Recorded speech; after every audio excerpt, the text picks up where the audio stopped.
My name is With the Danville Fire Department. Today in this video, I want to talk to you about one of the tools that we carry on our apparatus for lifting and moving patients. It's a mover mat, or otherwise known by one of its commercial names, a MegaMover. Sometimes when we try to place a MegaMover up under a patient, one of the challenges we face is the friction between the mat and the patient, or the mat and the surface that the patient is on. Today I want to show you an alternative method that helps us manage that friction much better. Other challenges that we face when we're trying to place that MegaMover is the room or the work environment where the patient is positioned. Sometimes they're in a doorway, a hallway, or a bathroom, or a small room that creates difficulty for that rescuer trying to position or maneuver around the patient to place the MegaMover. Another challenge that we are experiencing is the size of the patient or the body characteristics of the patient. So this MegaMover method that I'm going to show you helps us deal with some of those challenges that we face in the field when we're trying to place a MegaMover in the service. So we have a MegaMover. What we're going to do is we're just going to unfold that MegaMover lengthwise,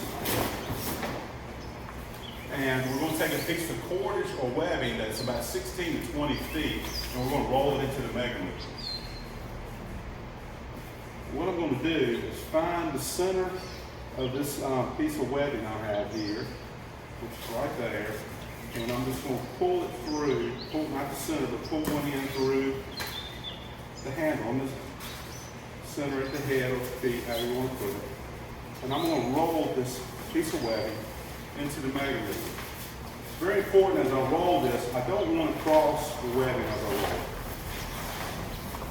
And I'm going to space it about just outside the center and inside the webbing that's woven into the MegaMover.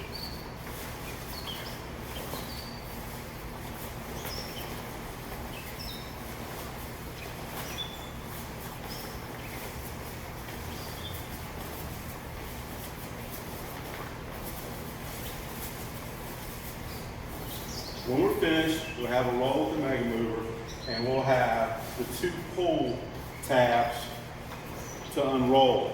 It's very important when you place this up under the patient that it unrolls against the surface the patient is positioned on, whether it be bedding, a chair, or a floor. It's very important that this unrolls against that surface and not the patient. It's also important that these tabs be up under roll, because this is what's going to pull it to unroll.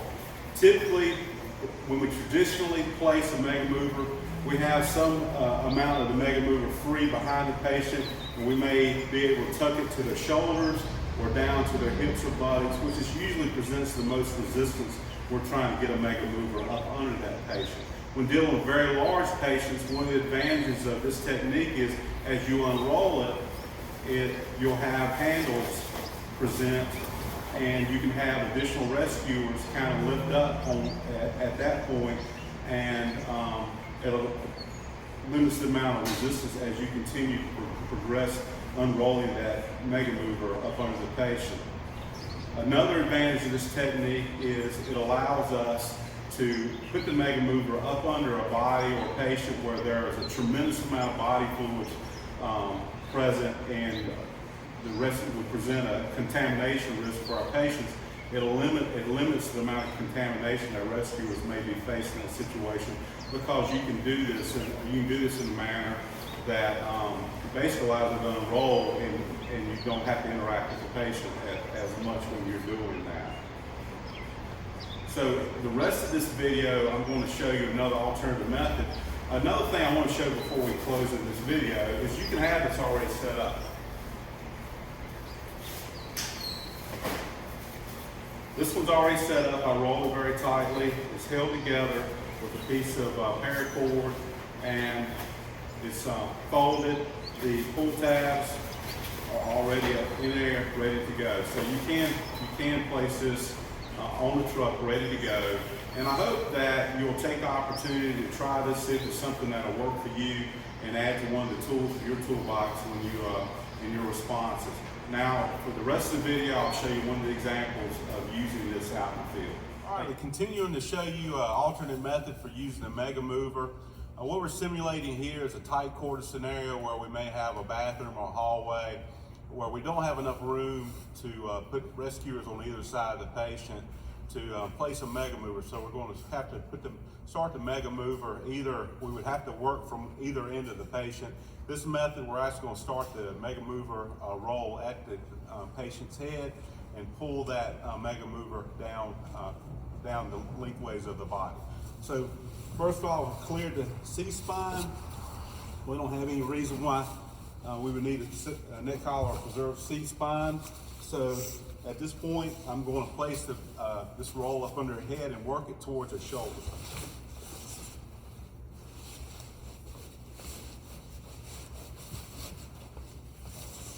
Okay, and I'm gonna take this lead here. I'm gonna try to get it up under the roll here, and then I'm gonna throw it down one side.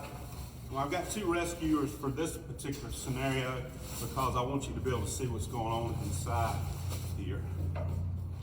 Okay, and I've got a lead down there, so I'm gonna hold weight, put my weight on the MegaMover. So there's gonna be resistance on the shoulder, and this is unrolling against the floor. So I'm gonna hold the MegaMover and I'm gonna lift on his shoulders as they go to pull. Okay, we got a bind, so stop, and then I'm gonna clear that. So it's trying to fold up under him, and then same thing, continue.